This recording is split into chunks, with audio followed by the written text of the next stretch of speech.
Hello news 6 network पर एक बार फिर आपका स्वागत कर रहा हूं और हम यूपीएससी भवन के सामने इस समय आपको दिखाई दे रहे होंगे। इस समय यूपीएससी के इंटरव्यूज़ चल रहे हैं। तो हमारे साथ एक व्यक्तित्व हैं, एक पर्सनैलिटी हैं जो अभी अभी इंटरव्यू देकर बाहर आए हैं और सबसे पहले उनके बारे में जान लेते हैं। सर, आपका परिचय? मैं लखनऊ से आया हूँ। मेरा नाम प्रफुल्ल शर्मा है और मैंने ग्रेजुएशन बीए हिंदी साहित्य और इतिहास से किया है और मेरा ऑप्शनल भी इतिहास ही रहा है। लगभग माध्यम मेरा शुरुआत से इतिहास रहा है। अच्छा, आप ये आपका फर्स्ट अटेम्प्ट है, सेकंड अटेम्प्ट है, थोड़ा सा उस यात्रा के बारे में? मेरा फर्स्ट अटेम्प्ट में मेंस नहीं क्लियर हुआ था, लेकिन सेकेंड अटेम्प्ट में हुआ और इंटरव्यू कॉल हुआ। इंटरव्यू कैसा रहा आपका?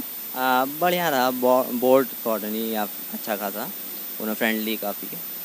जितना मैं नर्वस फील अंदर से हो रहा था, जाहिर सी बात है कि कोई भी न्यू स्टूडेंट होगा उसका फर्स्ट टाइम। जब आप गए तो आप काफ़ी नर्वस थे, तो मुझे लगा हॉल में बैठने टाइम सवालों के बाद वो नर्वसनेस बढ़ी या कुछ कम हो? नहीं सवालों बात, क्योंकि मैं पहले से लग रहा था मुझे कि ऐसा बोर्ड रीड करता है, तो वैसा नहीं, बिल्कुल फ्रेंडली बोर्ड था।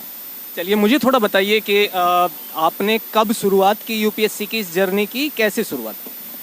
मैंने ग्रेजुएशन के सेकेंड ईयर से ही शुरुआत की थी और मैंने फर्स्ट अटैम्प्ट दिया था अपना 2021 के आसपास। तो पहले के जो अटैम्प्ट्स हैं उनके बारे में आप थोड़ा बताएं। पहले के अटैम्प्ट मैंने जो मेरी, अगर मैं कमियां बताऊं अपनी मेंस में, आंसर राइटिंग पॉइंट सबसे बड़ा है। आंसर राइटिंग और बेसिक कॉन्सेप्ट जो हैं उसे क्लियर होना। बेसिक कॉन्सेप्ट मतलब एनसीईआरटी पे कमांड जिसका है वो स्टैंडर्ड बुक को अच्छे से मतलब रीड कर लें। आपने हिंदी मीडियम चुना है और बहुत सारे बच्चों की ये शिकायत रहती है कि शायद मीडियम बहुत बड़ा रोल प्ले करने लगा है सिलेक्शन में। तो आप हिंदी के लिए गए, आपको डर नहीं लगा? मैं देखिए, हिंदी इंग्लिश ये तो लैंग्वेज है, लेकिन डर क्या होता है? चाहे आप इंग्लिश में बात करिए चाहे हिंदी में बात करिए, लेकिन हिंदी माध्यम मेरी, भाई हिंदी भाषा मेरी अपनी राष्ट्रभाषा है। मैं उसे एकदम समझ लेता हूँ हिंदी। आप लखनऊ से आते हैं और अगर मैं ये पूछ पाऊँ कि जो यूपीएससी एस्पिरेंट्स हैं हमारे, उनके लिए थोड़ा सा अगर मैं अलग हट के सवाल कर पाऊँ, लखनऊ की कोई वो विशेषता बताइए जो आपको लगता हो कि ये लखनऊ को विशेष बना ही देती है। लखनऊ का देखिए जो कल्चर रहा है आपका, आप बोलने का, जाहिर बात भाई हर बात में आप। और लखनऊ का मैं एक शेर आपको बता देता हूँ। लखनऊ है तो महज गुंबदों मीनार नहीं, सिर्फ एक शहर नहीं, कूचा और बाज़ार नहीं, इसके दामन में मोहब्बतों के फूल खिलते हैं और इसकी गलियों में फरिश्तों के पते मिलते हैं। गलियों के फरिश्ते का मतलब बताऊँ अर्थ? वहाँ पे मीर हादी रुस्वा है शायर, और हसरत मोहानी है जिन्होंने गज़ल लिखी है, चुपके चुपके रात दिन आंसू बहाना याद है। ऐसे ऐसे पर्सनालिटी वहाँ रही, उमराव जान अदा वहाँ पे बनी। अच्छी बात है। आपका ऑप्शनल हिंदी साहित्य है, तो मुझे लग रहा है आप हाँ। तो आप शेरो शायरी भी कर रहे हैं, आई थिंक। हाँ, पसंद है थोड़ा। हाँ। अच्छा, क्या जो आपको जो पसंद है, डेफ से रिलेटेड आपसे सवाल हुए, किस तरह के सवाल आपके इंटरव्यूज में हुए?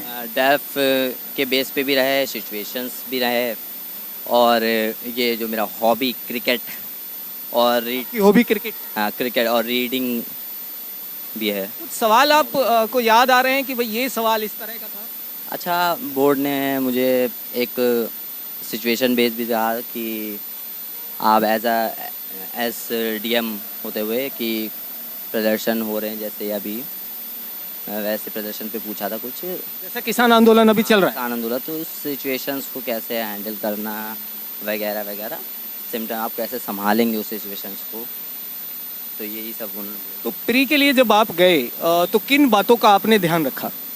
फिल्म्स में जो है मैंने, और वो जो मैनुअलिटी है, बारीक अध्ययन जिसे बोलते हैं, वो बहुत इम्पोर्टेंट है।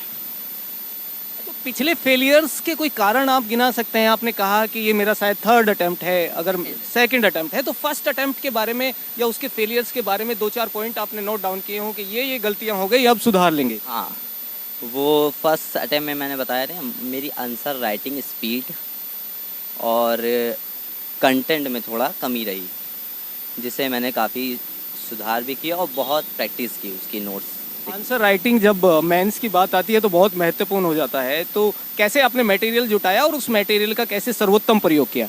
देखिए मटेरियल को जहाँ तक बात आएगी, मटेरियल आप जितना संक्षिप्त रखेंगे उतना अच्छा है।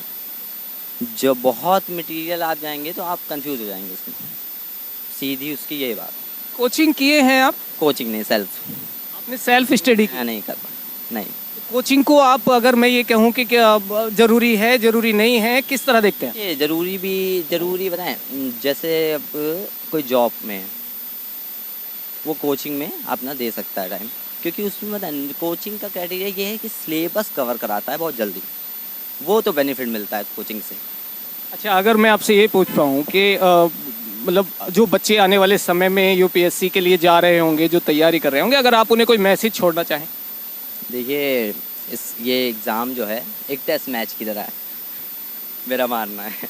ये T20 नहीं है जो धड़ाधड़ खेला आपने ख़त्म किया, ये टेस्ट क्रिकेट है। यहाँ आपको पेशेंस और डेडिकेशन दोनों चाहिए, परसिवरेंस होना चाहिए प्लस, और मतलब एक लगन अपने लक्ष्य के प्रति। क्रिकेट से आप काफ़ी रिलेटेड हो जाना। क्रिकेट, हाँ हाँ हाँ। तो फेवरेट प्लेयर? फेवरेट प्लेयर मेरा गौतम गंभीर कोई विशेष कारण को? की जो इनिंग रही उनकी वर्ल्ड कप में। खैर, आपने हमसे बात की। हाँ, उनके मतलब जो जितनी भी T20 भी इनिंग्स भी रही, T20 वर्ल्ड कप में भी योगदान उनका जो रहा भारतीय क्रिकेट के लिए, वो सर्वोत्तम रहा। नहीं नहीं, बिल्कुल, गौतम जी को वर्ल्ड कप में उनके प्रदर्शन के लिए हम सब याद करते हैं। आपने न्यूज़ 6 नेटवर्क से बात की, अपना समय निकाला, बेस्ट ऑफ लक। आपका बहुत अच्छा रिजल्ट आए और हम सब एक बार फिर बात कर पाए। अभी के लिए धन्यवाद आपका। Okay sir, thank you.